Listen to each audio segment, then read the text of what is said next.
वो एक निमित्त है। चुनाव तो मोदी जी का है। ऐसे भाई अनिल फिरोजिया जी,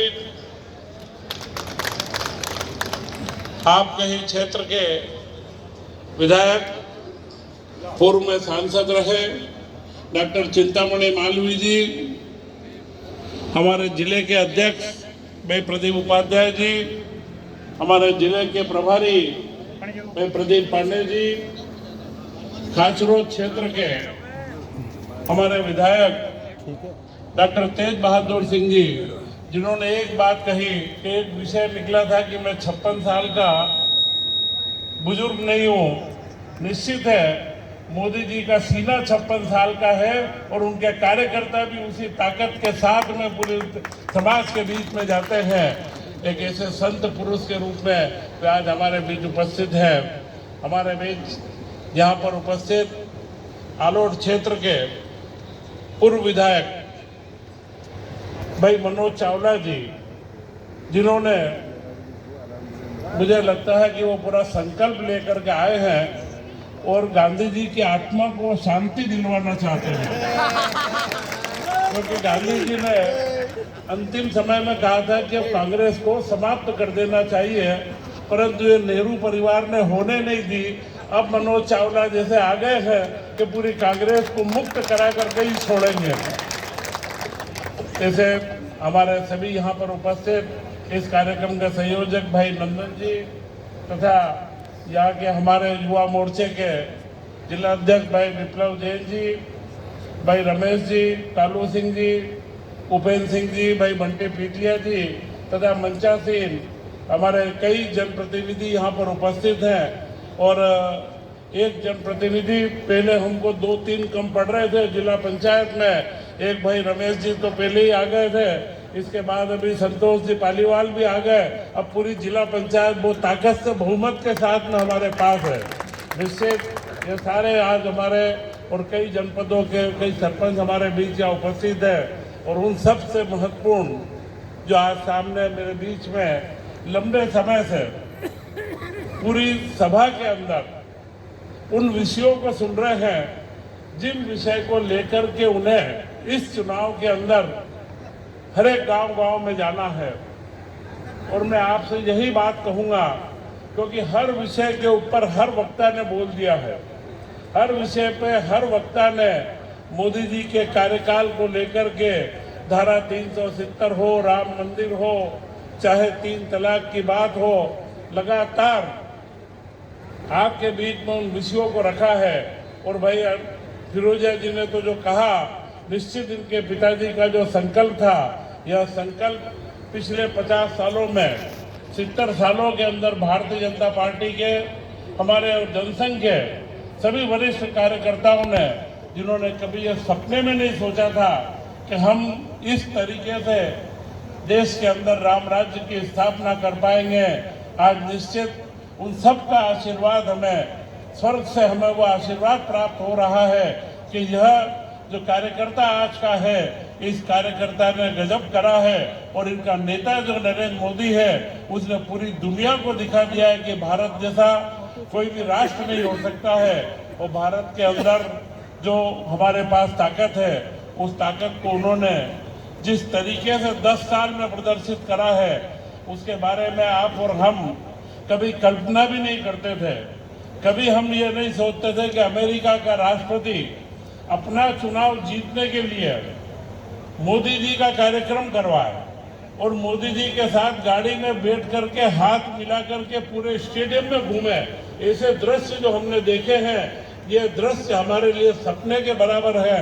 और मैं तो ऐसा मानता हूं कि आप और हम उन कार्यकर्ताओं में, उन सौभाग्यशाली कार्यकर्ताओं में से हैं कि जो इस दिन के लिए, इस समय काल में हम भारतीय जनता पार्टी के कार्यकर्ता हैं, जो देश के गौरव को पूरी दुनिया के अंदर स्थापित होते हुए देख रहे हैं। और निश्चित रूप से अब यह चुनाव का अवसर है।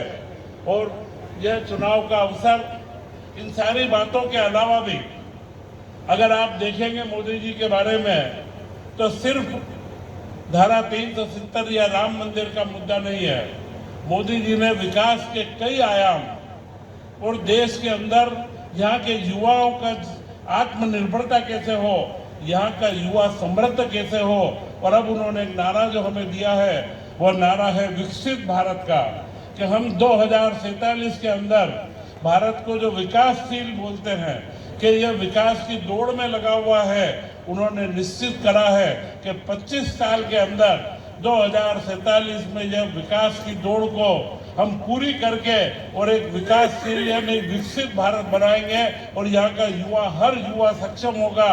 उसका उन्होंने रोड मैप दिया है, खाली नारा नहीं दिया है, उसके लिए कार्य योजना दी है। और उन कार्य योजनाओं को अगर आप देखेंगे लगातार जिस तरीके से एक एक मुद्दा, चाहे प्रधानमंत्री आवास योजना हो, एक समय था इंदिरा आवास में 60,000 मिलते थे, 60,000 रुपये में से 20,000 तो पहले ही नीचे जो हमारे यहाँ के नीचे के अधिकारी या कर्मचारी ले लेते थे और 40,000 में मकान आधा बनता था, या जो हमारा गरीब किसान है वह कर्जे में डूब जाता था। सीधा उन्होंने 1.5 लाख करा और 1.5 लाख ही नहीं करा, इसके बाद में टेक्नोलॉजी का जो उपयोग करा और टेक्नोलॉजी के उपयोग से ज्योग्राफी टैगिंग करना, सीधा बैंक के खाते में उसके पैसा आना, यह जो सारे काम करे हैं, ये विकास के काम की गाथा अगर हम कहें ये बहुत बड़ी गाथा है।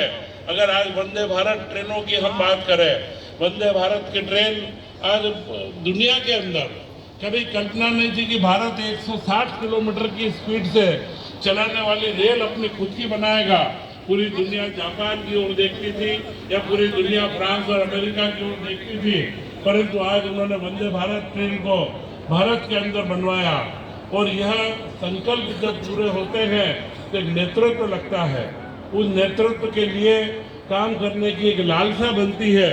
और निश्चित रूप से विकास के ऐसे कई आयाम, चाहे चंद्रयान हो, आपने और हमने देखा पहली बार का चंद्रयान जब चंद्रमा पर लैंड नहीं हुआ था तब वे स्वयं इसरो की प्रयोगशाला में थे और जब उसके साइंटिस्ट उस समय रोने लगे तो उन्होंने एक घर के सबसे बड़े व्यक्तित्व होने के नाते उनको गला लगा करके कहा कि घबराओ मत, मोदी तुम्हारे पीछे खड़ा है और अगला चंद्रयान हमने भेजा है, चंद्रमा के ऊपर भारत ने उतर करके दुनिया में सफलता के झंडे गाड़े हैं।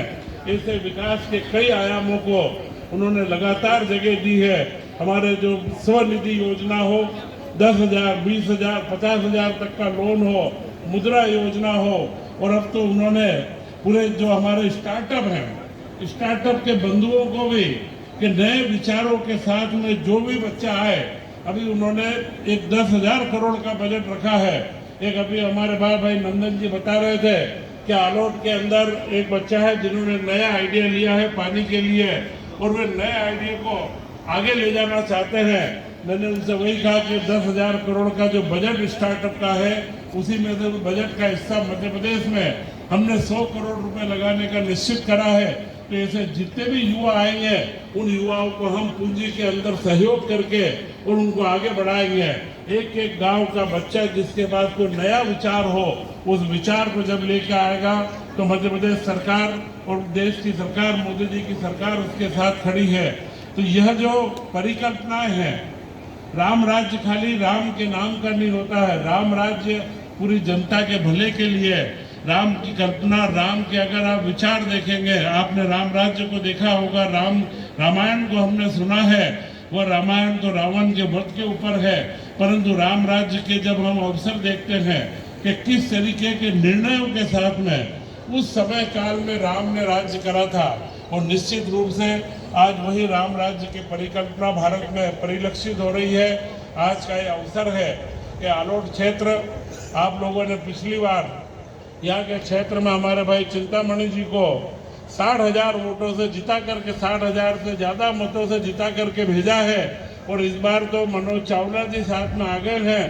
तो निश्चित है जो भाई प्रदीप पांडे जी ने और इन्होंने आंकड़ा दिया है, वो आंकड़ा 1 लाख का पार करने में कसर नहीं छोड़ेंगे।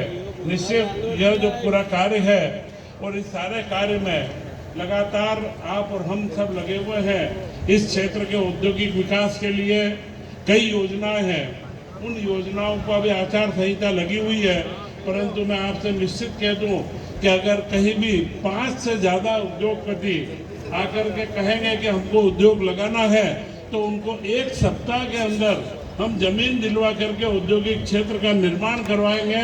आलोट हो या ताल हो, सब जगह पर हम उद्योगों को लाने के लिए संकल्पित है, क्योंकि